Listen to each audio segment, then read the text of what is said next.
सुप्रभात प्यारे बच्चों, आज मैं आपको नेल्सन मंडेला के विषय में बताने जा रही हूँ, जिनका जन्म 18 जुलाई 1918 को हुआ। उनके पिता ने इन्हें रोहिलला नाम दिया, जिसका अर्थ उपद्रवी होता है। इनकी माता मेथोडिस्ट थी। मंडेला ने अपनी प्रारंभिक शिक्षा क्लार्कबेरी मिशनरी स्कूल से पूरी की।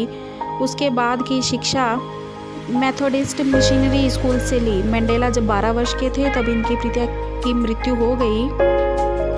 मंडेला की 3 शादियां हुई, जिनसे इनकी 6 संतानें हुई। उनके परिवार में 17 पोते पोतियां थे। अक्टूबर 1944 को उन्होंने अपने मित्र व सहयोगी वॉल्टर सिलूल की बहन इवलिन मेस से शादी की। 1961 में मंडेला पर देशद्रोह का मुकदमा चलाया गया, परंतु उन्हें अदालत ने निर्दोष पाया।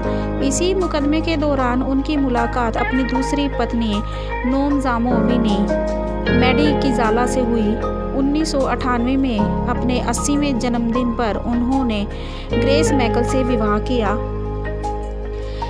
नेल्सन ने 1952 में कानूनी लड़ाई लड़ने के लिए एक कानूनी फर्म की स्थापना की। नेल्सन की बढ़ती लोकप्रियता के कारण उन पर प्रतिबंध लगा दिया गया। वर्ग भेद के आरोप में उन्हें जोहान्सबर्ग के बाहर भेज दिया गया। उन पर प्रतिबंध लगा दिया कि वे किसी भी बैठक में भाग नहीं ले सकते।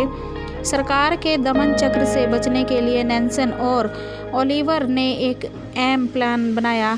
एम का मतलब मंडेला से था। निर्णय लिया गया कि कांग्रेस को टुकड़ों में तोड़कर काम किया जाए तथा परिस्थिति अनुसार भूमिगत रहकर काम किया जाए। प्रतिबंध के बावजूद नेल्सन क्लिप टाउन चले गए और वहां कांग्रेस के जलसों में भाग लेने लगे। उन्होंने वहां उन सभी संगठनों के साथ काम किया जो अश्वेतों की स्वतंत्रता के लिए संघर्ष कर रहे थे। सरकार के दमन चक्र के कारण नेल्सन का जनाधार बढ़ रहा था। रंगभेद सरकार आंदोलन तोड़ने का हर संभव प्रयास कर रही थी। इस बीच कुछ ऐसे कानून पास किए गए जो अश्वेतों के हित में नहीं थे। नेल्सन ने इन कानूनों का विरोध किया। विरोध प्रदर्शन के दौरान ही शार्पविले शहर में पुलिस ने प्रदर्शनकारियों पर गोलियों की बौछार कर दी। लगभग 180 लोग मारे गए। सरकार के इस क्रूर दमन चक्र से नेल्सन का अहिंसा पर से विश्वास उठ गया। अत्याचारों की पराकाष्ठा को देखते हुए एएनसी ने हथियारबंद लड़ाई लड़ने का फैसला लिया। 1958 में उन्होंने मेडिकिजेला नामक महिला से दूसरा विवाह किया, जिसने नेल्सन मंडेला को जेल से छुड़वाने में अहम भूमिका अदा की थी। 1960 में एएनसी पर प्रतिबंध लग गया, जिनके कारण नेल्सन मंडेला को भूमिगत होना पड़ा था। अब उन्होंने देश की अर्थव्यवस्था के लिए एक अभियान चलाया।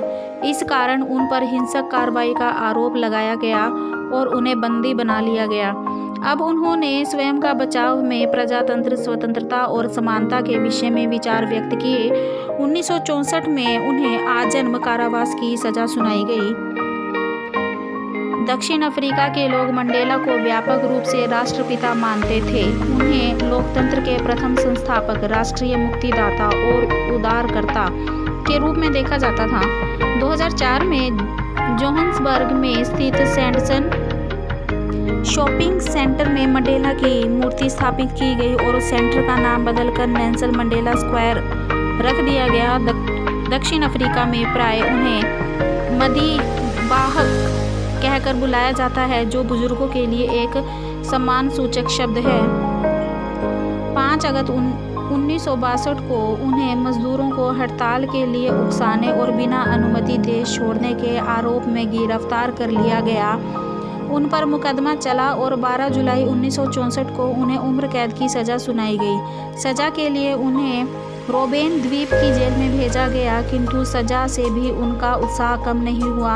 उन्होंने जेल में भी अश्वेत कैदियों को लामबंद करना शुरू कर दिया। जीवन के 27 वर्ष कारागार में बिताने के बाद अंततः 11 फरवरी 1990 को उनकी रिहाई हुई।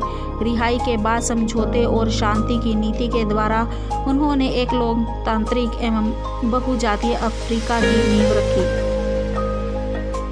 नवंबर 2009 में संयुक्त राष्ट्र महासभा ने रंग भेद विरोधी संघर्षों में उनके योगदान के सम्मान में उनके जन्मदिन 18 जुलाई को मंडेला दिवस घोषित किया गया। धन्यवाद।